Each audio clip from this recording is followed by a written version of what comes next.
Very very warm welcome all of you. तो आज के इस सेशन में हम लोग देखने वाले हैं गाइस मिसाइल्स के बारे में।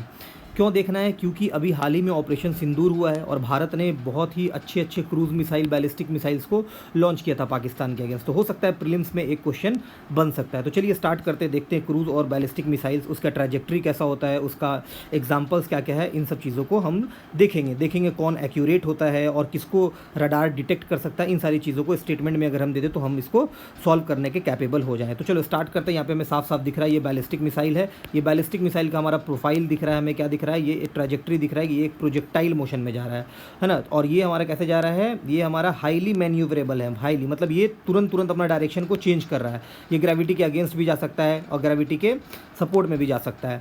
ठीक है, तो इसको अगर हम लोग देखें, थोड़ा सा इसके बारे में डिफरेंस देखें तो हमें साफ साफ दिख रहा है यहाँ पे कि ये पैराबोलिक प्रोफाइल में जाता है, पैराबोलिक ट्रैजेक्टरी होता है। एग्जाम्पल में पूछेगा कि किसका पैरा होता है, तो बैलिस्टिक का पैराबोलिक होता है। ठीक है, और इसको क्रूज को हमेशा क्या होता है, कंटिन्यूअस प्रोपल्जन मिलता रहता है ना, हमेशा थ्रस्ट मिलता रहता है। और ये क्या होता है, ग्रेविटी, जैसे एक बार इसको हम इनिशियल फायर कर दिए तो ये बाद में फ्री फॉल होकर हमारा यहाँ पे आके टारगेट पे ऐसे गिर जाता है। ठीक है, और इसको अगर हम देखें कि यहाँ पे थोड़ा सा तो एक्यूरेसी अगर बात करेंगे तो क्रूज मिसाइल क्या होता है, हाईली एक्यूरेट होता है। एग्जाम में स्टेटमेंट देगा तो ध्यान देना है, हाईली एक्यूरेट कौन होता है, क्रूज मिसाइल, और मॉडरेट कौन होता है, ये ballistic missile. Hard to detect, जो रडार होता है, रडार किसको मुश्किल से डिटेक्ट कर पाता है, आसानी से नहीं कर पाता है, क्रूज मिसाइल को। और जो बैलिस्टिक मिसाइल है वो ईजी टू डिटेक्ट हो जाता है। याद रखना, ईजी टू डिटेक्ट बैलिस्टिक है। Example is very very important, BrahMos और निर्भय। ब्रह्मोस और निर्भय हमारा क्रूज मिसाइल है और अग्नि सीरीज और पृथ्वी सीरीज ये हमारा बैलिस्टिक मिसाइल है। ब्रह्मोस जो है इसके बारे में दो तीन देख लेते हैं। ये सुपरसोनिक मिसाइल है और ये सबसोनिक मिसाइल है, दोनों याद रखना। ये सुपरसोनिक है, ये सबसोनिक है।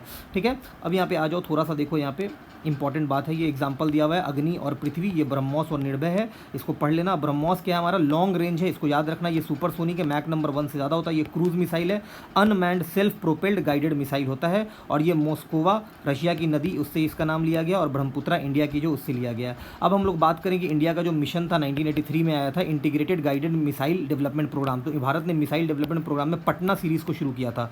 कौन था हमारा, पटना। पृथ्वी, अग्नि, त्रिशूल, नाग और आकाश। याद रखना, ये दोनों हमारा क्या है, बैलिस्टिक मिसाइल है। सरफेस टू सरफेस है, ऊपर का दोनों पटना में, और ये जो नीचे का तीनों है ये हमारा क्या है, सरफेस टू एयर है। इस तरह करके एग्जाम में मैचिंग देता है, इसको याद कर लेना, बहुत इंपॉर्टेंट है।